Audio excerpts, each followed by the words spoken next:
লাগছে এই পুজোটা? কি কি পুজো হচ্ছে এখানে? কি ঠাকুর আছে? ও মনসা ঠাকুর আর কালী ঠাকুর। সবাই প্রণাম করতো।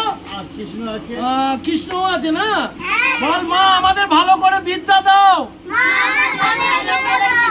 আমাদের সুমতি দাও, মা বাবার কথা যেন শুনি, ফাঁকিবাজ যেন করি না, মোবাইলে টিকটক করি না, আর শুধু কামাল কলকাতার ইউটিউব চ্যানেলটাই দেখবো। আর সবাই খুব ভালো থাকবো। বলো মনসা মা আর কালী মায়ের পুজো কি? মা মনসা কালীর জয় হোক। বাচ্চাদের সঙ্গে কামাল আনন্দ